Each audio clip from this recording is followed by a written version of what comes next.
भोसरी गावठाण व सँडविक कॉलनीचा परिसर हा प्रभाग क्रमांक 7 म्हणून ओळखला जातो। या प्रभागाची एकूण मतदार संख्या 39,804 असून त्यात 21,930 पुरुष, 17,874 महिला मतदार आणि 3 इतर मतदार असे आहेत।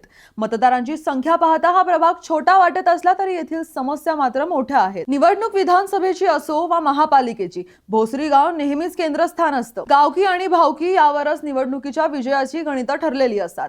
महापालिकेचा प्रभाग क्रमांक 7 हा आमदार महेश लांडगे यांचा होम ग्राउंड।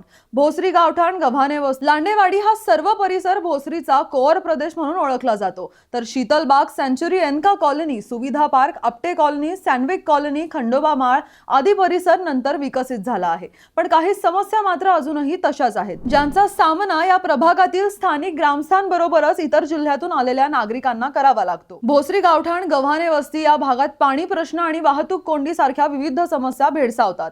या प्रभागात पाणी पहाटे 3:30 वाजता येतं आणि सकाळी 7 वाजता नागरिक झोपेतून उठेपर्यंतच पाणी जात असल्याने नागरिकांना पाणी भरणं शक्य होत नाही, अथवा पाणी भरण्यासाठी महिलांना अवेळी उठावं लागतं। या पाण्यासोबतच वाहतुकीची समस्या सुद्धा मोठी असून वाहतूक कोंडी सोडवण्यासाठी रस्त्यावरील फेरीवाले व इतर विक्रेत्यांचे राजमाता जिजाऊ उड्डाण पुलाखाली पुनर्वसन केले होते, पण अनेक विक्रेते पुन्हा पूर्वीच्या ठिकाणी व्यवसाय करत आहेत, त्यामुळे वाहतूक कोंडीची समस्या कायम आहे। तर लांडेवाडी व शांतीनगर परिसरात झोपडपट्टी वसली आहे। या परिसरातील घरांमध्ये सर्व नियम धाब्यावर बसून लघु उद्योग सुरू केले आहेत। झोपडपट्टी भागात कचरा संकलन आणि अंतर्गत रस्त्यांची प्रमुख समस्या आहे। काही विशिष्ट नागरिक उघड्यावर कचरा टाकत असल्याने परिसरात दुर्गंधी पसरलेली असते, त्यामुळे अस्वच्छता व इतर मूलभूत सुविधांचा अभाव अशा समस्या या भागात मुख्यत्वे दिसून येतात। यासोबतच अनधिकृत बांधकाम हे जोरात सुरू असल्याचं बोललं जातंय। तर भोसरी पुणे नाशिक महामार्गावर PMPL बस थांबा असल्याने या सर्व बस रस्त्यांवर थांबत असल्यामुळे मोठ्या प्रमाणात वाहतूक कोंडी होते।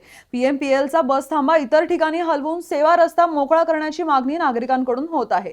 दरम्यान तुमच्या प्रभागात यंदा नगरसेवक म्हणून कोण निवडून येणार व तुमचा भावी नगरसेवक तुमच्या या सर्व समस्या सोडवेल का, ते आम्हाला कमेंट करून नक्की सांगा आणि पाहत रहा PCMC न्यूज।